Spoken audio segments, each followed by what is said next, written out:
a ton of news today, not just pop culture, but we got a full-on color revolution happening in Nepal. What's being reported, it's over social media. Is that the case? Is it not? We'll kind of get into it. Along with that, Elon Musk is acquiring some wireless networks, which could result in a new phone. Okay, let's go right into this Nepal story, and then that kind of links into this Elon Musk story. I think social media in the new age of the multipolar world is going to be really one of the major battlegrounds. Okay, let's go into Nepal Lift's social... Oh, you know what? Before we do, we have to say goodbye to Nat. She's going up to Vancouver. Yes. This is the last time I'm going to have her. So the next few episodes... Forever.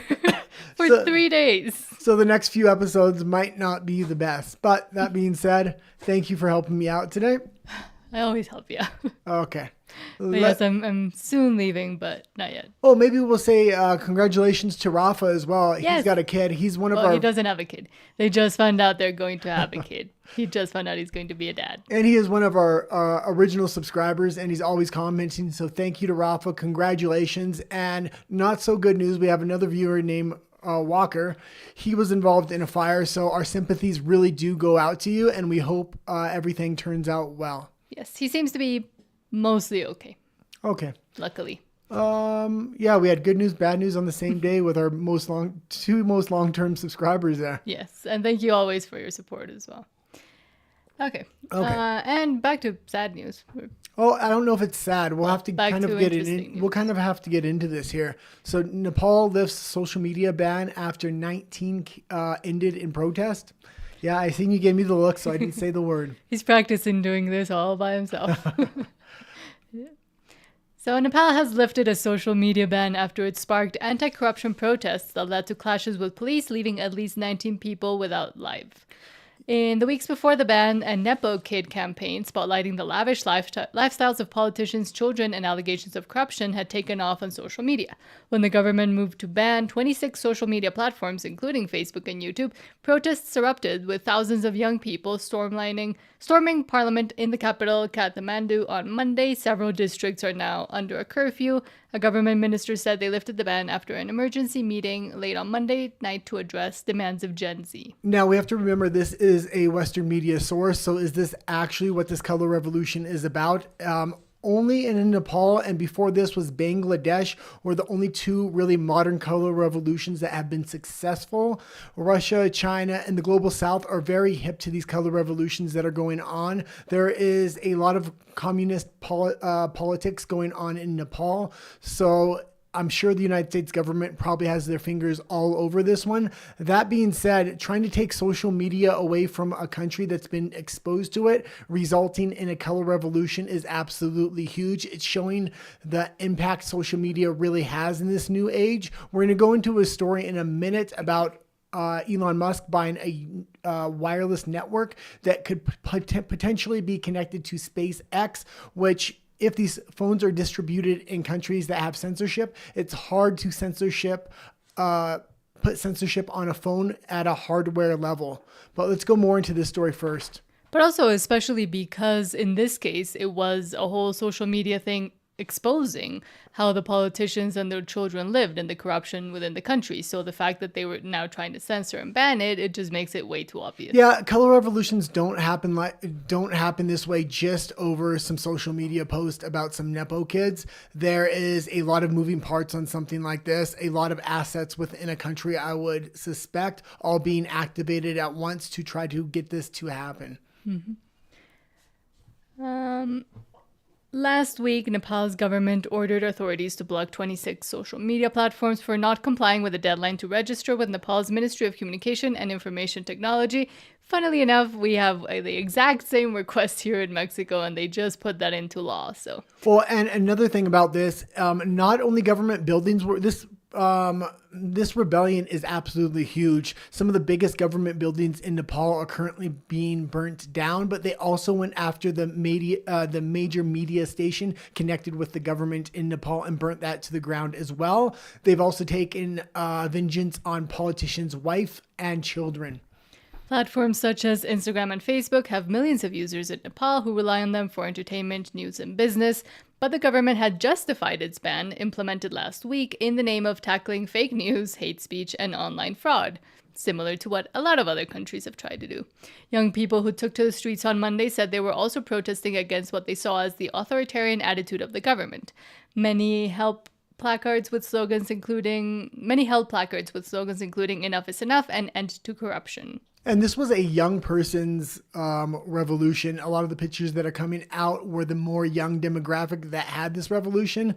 So yeah, this is very, very surprising. It kind of came out of nowhere. There was no inkling this was going to happen. And then it just erupted. The Chinese government has heavy sway over in Nepal, the social media and the media in Nepal. So do you have any other thoughts about this, or do you want to go into the Elon Musk acquiring the new wireless company? As you wish. Okay, let's go into the second story here.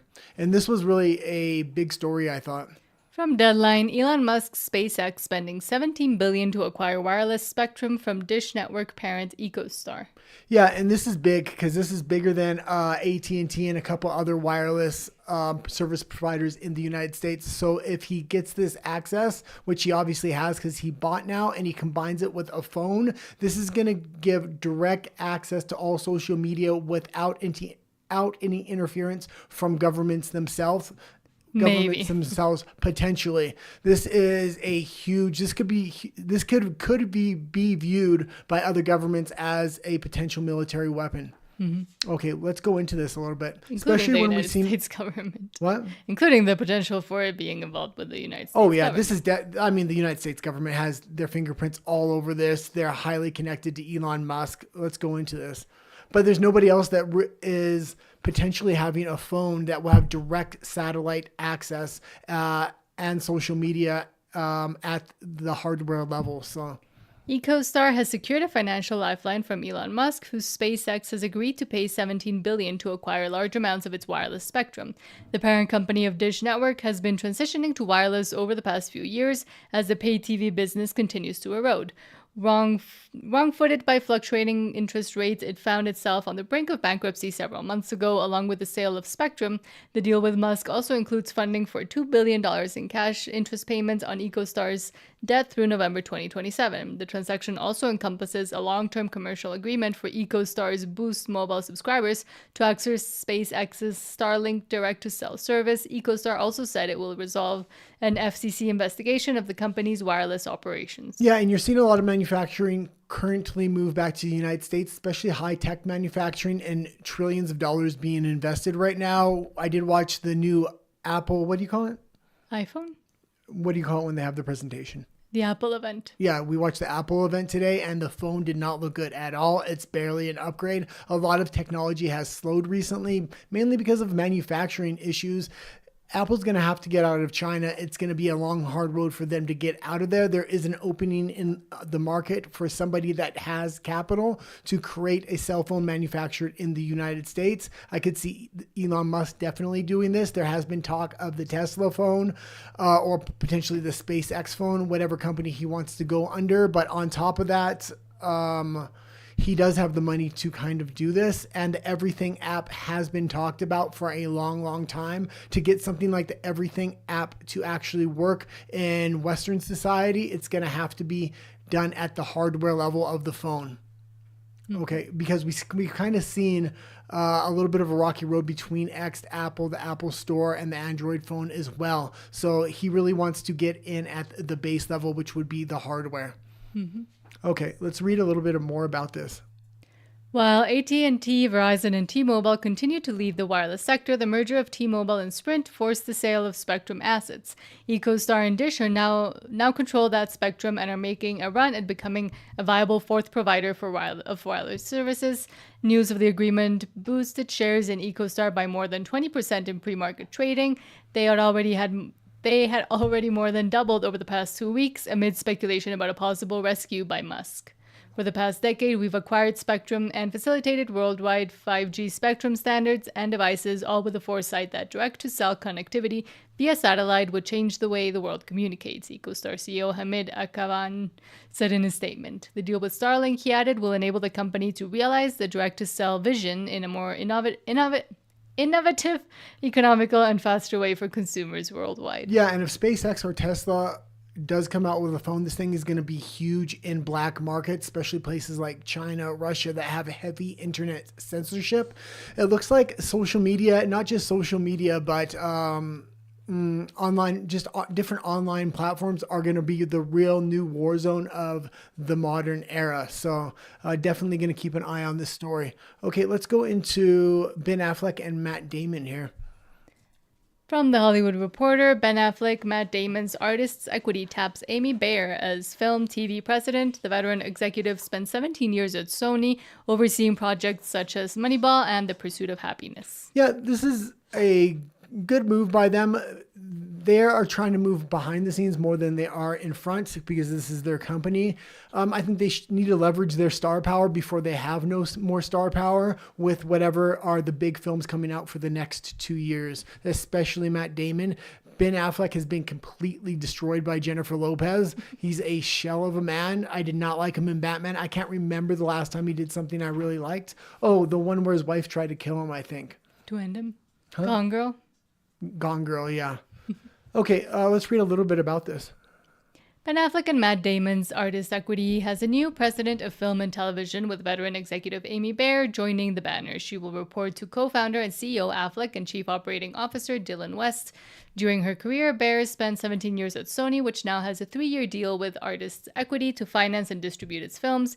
Bayer more recently founded Gideon Media, serving as its president since its inception in 2012 and producing features such as The Apprentice, while the company also executive produced the Netflix feature Purple Hearts. Yeah, that's interesting. She did The Apprentice. So Donald Trump's going to be looking on that company with favorable eyes, I would presume there. Okay, let's go into The Conjuring. And I was completely wrong about this. This thing destroyed the box office this weekend. From Deadline, The Conjuring Last Rites even more divine with 194 million global bow for biggest ever worldwide. Thank you. Worldwide horror debut overseas rises to 110 million. Yeah, this is huge. Horror movies typically don't do well overseas. They do well in a domestic box office, being America. It outperformed internationally. On top of that, I think the headline was 80 million, if I remember correctly, they were hoping to make in their opening weekend. So this is absolutely massive, and it shows there is a hunger for horror movies. It's the perfect time for release. You actually mentioned Halloween was coming up, and this was a good time for release. I said maybe it's a little bit too early, but no. The global market absolutely wanted this thing. And I believe in general, I mean, we have seen Halloween stuff popping up in stores, and also, for example, Halloween Horror Nights, I think, is already started. Yeah, it did. So, on top of that, oh God, I was going to say something there. Okay, let's read a little bit about it.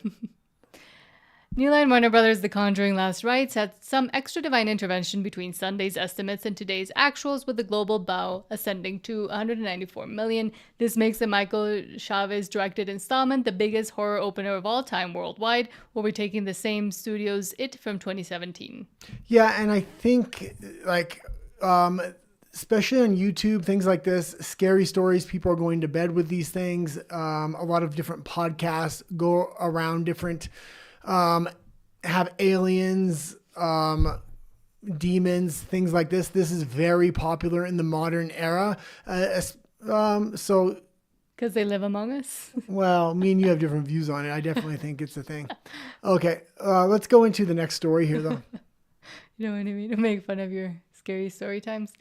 From Deadline, YouTube says its live NFL game drew 17.3 million global viewers, including 1.1 outside the US. Yeah, I don't know if this was really that great, especially internationally. It wasn't good. I think they were expecting a lot more internationally. Football is just not very big internationally. I think UFC would have been the perfect thing for YouTube to pick up, but Paramount bid top dollar on that thing. They recognize the value of the UFC, especially making the pay-per-views free. I will say, when I did log into YouTube when the NFL game was going on, I had no idea it was going to be on YouTube. I think I may have heard rumblings, but the day it was on, I mean, it was plastered all over YouTube. And we're in Mexico. And we're in Mexico. And independent creators were able to actually stream the game live and put their commentary over top. There was a ton of streamers doing that. It was literally probably oversaturated on YouTube. So the fact that it got 17.3, there was a lot of advertising that went into this thing. We'll have to see how it does over time. And I don't know if they're going to necessarily have the best games because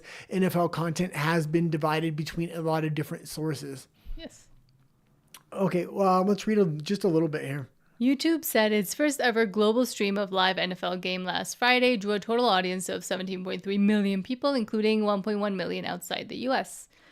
The average minute announced audience numbers for the Los Angeles Chargers Kansas City Chiefs contest were a bit lower than conventional NFL game on domestic broadcast, but for the league and YouTube, the game in Brazil represented a significant milestone as the first being available for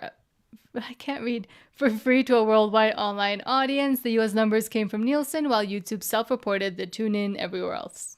Yeah, and I think they want to appeal the NFL to a much larger market. It's big in Mexico. It's big in the United States, somewhat in Canada as well. But outside that North American market, it doesn't have much reach. So I think this is the NFL's attempt to give it to a global distributor here. I don't know if it's going to work. There are a lot of rules to football, and it's not like you just turn it on and you know how it works. With the UFC, two guys go in the cage. You basically fight until one guy loses. Anybody can understand that in any market. That's why the UFC works so damn well. You also really like the UFC. Well, I've always liked it, and even people that don't understand it can just watch it and kind of understand what's happening. There's no education needed there. Okay, let's go into House of Dragon here. Two men hugging each other. Oh, let's go into House of Dragon here. From IMDb, House of the Dragon star Olivia Cooke says women are still being branded difficult for setting boundaries in intimate scenes. Yeah, and I don't think that's the case at all. Guys are going to kind of go with the flow. Whatever is said to happen is going to happen. They have intimacy coordinators on all of these sets because they want to avoid any lawsuits. So let's read more what she says, but I wouldn't buy into this at all. She's just trying to make headlines because she's no longer relevant. Olivia Cooke, the British actress who stars as Alicent Hightower in HBO's Game of Thrones spin-off series House of the Dragon, has lamented women being shamed for setting boundaries during intimate scenes. In an interview with the iPaper, Cooke said actresses often get labeled as difficult or a bitch for speaking up when they are uncomfortable with intimate performances. Cooke, who is promoting Robin Wright's upcoming Amazon Prime Video series The Girlfriend, said the industry had changed for the better now that intimacy coordinators have become commonplace on set. You're getting paid millions of dollars as well. You read the script, you know what's involved in it. So if you had problems before, you should bring those before you sign the contract, not after. And especially now that there's intimacy coordinators and etc. Yeah. It's amazing to me that people had to just fudge their way through those scenes before those people existed, the Ready Player One star said, and yet they did. Cooke said good intimacy coordinators become a voice for women who are hesitant about filming requests, particularly when actresses are just starting out and don't have the vocabulary to say they're not comfortable with what they're not comfortable with. Okay, and we can go into the next story. Paramount, from Variety, Paramount taps Kenneth Weinstein, former Trump advisor, as CBS News ombudsman. Okay, let's read a little bit about this one. Paramount Global named former Hudson Institute CEO Kenneth Weinstein to serve as ombudsman of CBS News, assigning someone who led a conservative think tank and largely worked outside the traditional world of journalism to monitor the news unit's reporting and scrutinize it against claims of bias. Yeah, and this is an important role right now, especially with the media kind of overstepping their bounds. The next story, we're going to kind of go into this. So these are important roles. This is kind of the go-between and the person that's going to be monitoring if they're staying within inside of the rules or doing deceptive editing, things like this. And it is interesting that they're going directly to like a former Trump person, because usually they wouldn't. And it might be an indication that they're realizing they've done something wrong. There's a huge transition being made right now in the media. And it's Trump has made it priority one to kind of bring the media back to the center, to be a lot more moderate. Is it there yet? No. Is it going in that direction? Definitely yes. Now, if you would ask a progressive, they would say it's completely captured by the right. Not at all, not in any way, shape, or form. And we're going to see that in the next story here.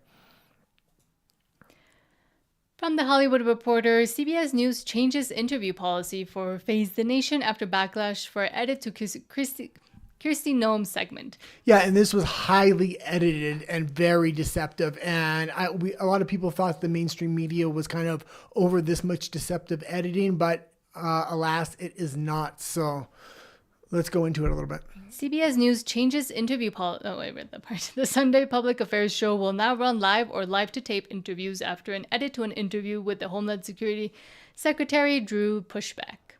CBS News says it is changing the interview policy. We know that part.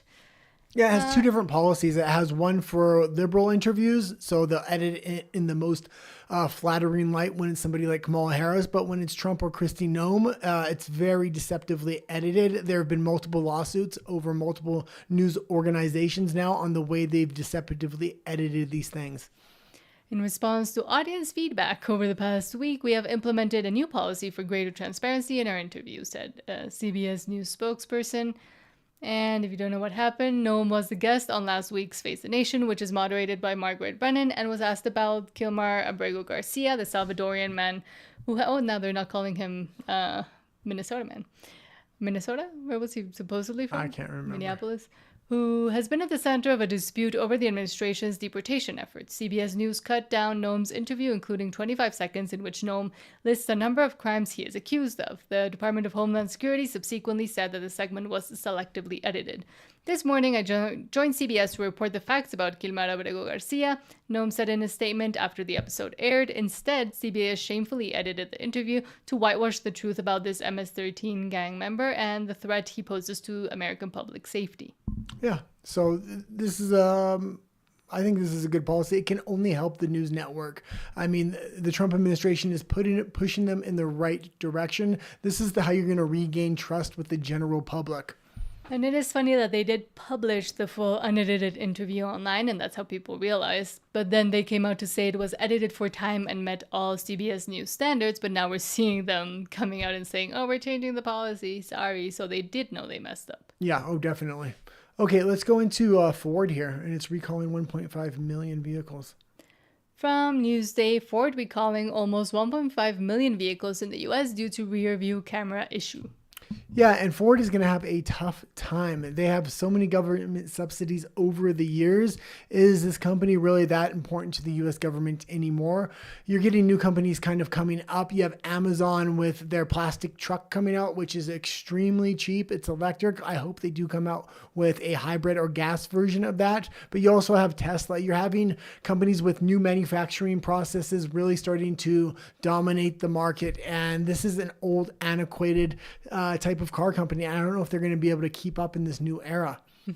Okay, let's read just a tiny bit about it. Ford is recalling almost 1.5 million vehicles in the United States because the rear view camera may show a blank or distorted image on the center display screen while the vehicle is in reverse, which can reduce or distort the viewer's view of what is behind the car and increase the risk of a crash. The recall includes certain vehicles from model years 2015 to 2019 of the Lincoln Navigator, Lincoln MKC, Mustang Ranger. Well, and none of this electric garbage worked out for Ford. They were losing money on every electric vehicle that went out the door. Now they're moving away from it. We're seeing the Canadian government suffer significantly for investing so heavy into EVs. They lost hundreds of billions of dollars trying to make EV factories in Canada. They were just not competitive. Now they've lost all their upfront investment in that. And I am wondering if it might, it doesn't sound like it's a software thing, but if it was a software thing, they could just send an update. But the fact that they're recalling it means it's manufacturer based. Yeah. Okay, let's go into Banksy here. I was going to talk about this in my Spanish show yesterday, and I didn't have time because I was just thinking about Rafa having a baby. From BBC, new Banksy mural appears at Royal Courts of Justice. Yeah, and this is supposed to be in the vein of free speech. It's a judge beating a protester down with a blank sign. I kind of get from that justice will sentence you for doing nothing. And free speech is a huge issue in the UK right now. That's kind of why when I put that Musk story up front with the Nepal story, I think this is going to have big implications in the UK. I think Trump is going to go over there and try to straighten them out eventually. Yeah, it is a commentary on what's going on in the UK, and it's interesting to see Banksy really commenting on this because usually what he touches is sometimes leans more the other way, but I mean, if even he's noticing. A new mural by elusive street artist Banksy has appeared on the side of the Royal Courts of Justice building in central London. It depicts a judge in a traditional wig and black robe hitting a protester lying on the ground with blood spattering on their placard. While the mural does not reference particular cause or incident, its appearance comes 2 days after almost 900 people were arrested at a London protest against the ban on Palestine action. Well, maybe he is. Oh yeah, so maybe it is, but a lot of people have been reporting it could be portrayed in a lot of other ways too, because it is art and free speech is huge over there. They covered the mural up shortly after it was put up. And that's the thing, in London and in the UK, it could go either way because they're just censoring everybody. Oh yeah. The artwork was quickly covered by large sheets of plastic and metal barriers. Court officials told the BBC the work would be removed. His art sells for quite a bit of money. Oh yeah, all of his art is going to go into major distribution for stickers on walls, things like that as well. The Metropolitan Police said it had received a report of criminal damage and that inquiries would continue, of course. Okay, let's go into The Wizard of Oz now. And we've kind of covered this just a little bit. This is going to be playing at the Sphere and it's reimagined. I don't necessarily know if I would like The Wizard of Oz to be reimagined, but it could lead to other things because it looks like it's going to be very profitable. From The Hollywood Reporter, major Wizard of Oz profits could push Sphere to more movie reimaginings. The film will push James Dolan's unique Vegas venue to $500 million in gross profits next year. Wolf Research estimates, which may bode well for the venue to recreate other classic titles. Yeah, and it did look cool. Like I saw, they had a scene with the tornado, and they did have leaves blowing all over the place, and I think they're just making it like 4D or whatever they call it. Yeah, even if this turns out well, you're going to see a lot of other classic movies maybe brought to the Sphere. So this is going to be interesting. It's about $200 a ticket, but I mean, it really is an experience on the level of a concert or something like that. Let's read a little bit about it, see how long it runs and how much it did cost. Every day, thousands of people are paying nearly $200 each to watch a film released more than 85 years ago. Of course, this isn't just any film. It's an all-time classic, The Wizard of Oz, and this isn't just a movie theater, it's the Sphere in Las Vegas. And it may be a sign of things to come. Wolf Research analyst Peter Supino forecasts the Sphere may be the world's most profitable venue, and that the stunning success of The Wizard of Oz, hundreds of thousands of tickets have already been sold, will likely kickstart a years-long process to adapt far more titles to the venue's 160,000 square foot screen. Yeah, this is going to go well with the Wicked coming out as well. So reimagining the old movie, bringing that audience back. Now you have Wicked coming out. That is going to be a very strong IP when it comes out. I was saying they should do something like this, leaning heavy into the original Wizard of Oz. Very smart move. It does cost a lot to reimagine these things, so I don't know how profitable it's going to be, but if more venues do appear in the same vein as the Sphere where you can play it in multiple locations, it will be more cost effective as time goes on, I believe. Is there any movie you'd want to see reimagined? Oh, or on 5D, I guess. No, how about you? Harry Potter? Oh yeah, you would love Harry Potter. I think it lends. But the normal one, not the. I think it lends itself very well to kids movies and stuff like this. So. It's not just a kids movie. You look really upset about that. Oh, Jurassic Park. Yeah, Jurassic Park would do very well in there, yeah. Star Wars. They could have lasers. Yeah. There's a lot of movies that could go in there. Anything before 2010. Okay. From Variety, Donald Trump rejoices over West Point canceling Tom Hanks' awards ceremony. We don't need destructive woke recipients getting American awards. Yeah, and I can't remember if I talked about this, but I remember reading the article. They originally invited Tom Hanks to the ceremony to give a speech, and then they uninvited him. There is a lot of rumors that swirl around Tom Hanks over the last few years about being a PDF file. I mean, these things are all over social media. Is it true? Is it not? I don't know, but that was kind of what was implied by a lot of articles when I was reading them. Okay. President Trump praised West Point on Truth Social after news broke that the West Point Association of Graduates canceled an awards ceremony intended to honor Tom Hanks. Trump proceeded to slam the two-time Oscar winner by claiming he would be a destructive woke recipient of the prize. Our great West Point getting greater all the time, has smartly canceled the award ceremony for actor Tom Hanks. He wrote, "Important move. We don't need destructive woke recipients getting our cherished American awards. Hopefully the Academy Awards and other fake award shows will review their standards and practices in the name of fairness and justice. Watch their dead ratings surge." Yeah, and a lot of Hollywood insiders have come out with those rumors. I mean, you had even, what's his name? Tom McDonald was going heavy against Tom Hanks at one point. Really? So, oh yeah, huge. So I don't know if Tom Hanks is ever going to really live those rumors down. If the FBI or somebody has something on him, I like to see it come out rather than it just being in a rumor sphere. Okay, we can go into the last couple stories we got here. From the AP, shortage of home buyers forces many sellers to lower prices or walk away as sales slump drags on. Yeah, and you're seeing in a lot of Western countries right now, there's going to be a housing bubble that seems to pop. I don't think the United States is in the same kind of hurt that Canada or Australia are going to be. Canada and Australia didn't have the initial housing bubble pop back in 2008, 2009. So they are going to really be hurting. I would expect maybe in Canada, you can see house prices possibly cut in half. I don't think that's going to happen in the United States because they had that price adjustment back in 2008, 2009. On $1 million house, maybe you can lose $100,000 to $200,000. Possibly if the economy doesn't do well. In a place like Canada, you could see home values cut in half, which would put the mortgages upside down and really, it could collapse the entire country's economy.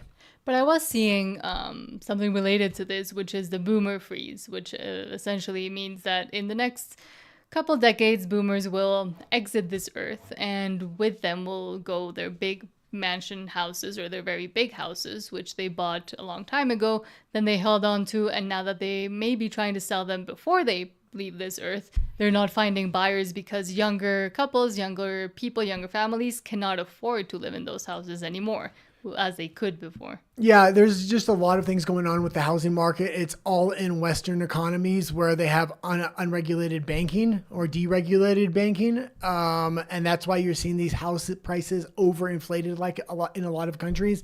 I don't think they're so much overinflated in the United States. Now, if you ask somebody that lives in the United States, they're going to say they're extremely high. I'm used to Canadian prices. Canadian prices are 2 to 3 times higher than the United States. Mm-hmm. So there is still a lot of room to grow in the American market. I think there's going to be an adjustment soon here. I think the Canadian market is going to get hit hard. Yeah. And with also this baby boomer leaving this earth thing, the wealth transfer that will happen will, only impact a few people, not everybody. Yeah, and there might not be that wealth transfer that you're thinking in the United States, potentially, but they're starting to put it on inheritance taxes, all kind of other taxes, and also they're starting to confiscate private property and give it back to First Nations. At least in Canada, that precedent has already been set, which is a little bit insane. Mm-hmm. So that market is very insecure in Canada, and I think it's only going to get worse. You could see up to a decade of a readjustment in the Canadian housing market. Australia could be in trouble as well. Skyrocketing housing values and a shortage of homes on the market gave homeowners the upper hand for years when it came time to sell. That's no longer a given. Across the country, it's getting tougher for sellers to drive a hard bargain. A dearth of home shoppers who can afford to buy and uncertainty about the outlook of the economy, jobs, and mortgage rates is putting pressure on sellers to give ground at the negotiating table. Yeah, and I come up with the simple solution. The simple solution to me is only citizens can buy property in a country, and that's the benefit of being a citizen within that country, whatever country it is. Foreign investment has absolutely destroyed home ownership for anybody that lives in Canada that's young. It has had a huge impact in the American market and a lot of other Western market. A lot of people from the global South just want their money out of their home countries, and they don't necessarily need to make money on their investment. They just want the money out of their home country, so they invest in Western countries. Mm-hmm. We can go into the last article here. From the AP, FCC taking steps that would allow U.S. prisons to jam prisoners' cell phone signals. Yeah, and that's a lot of cell phones being confiscated from in jails. Everybody knows their cell phones in jails.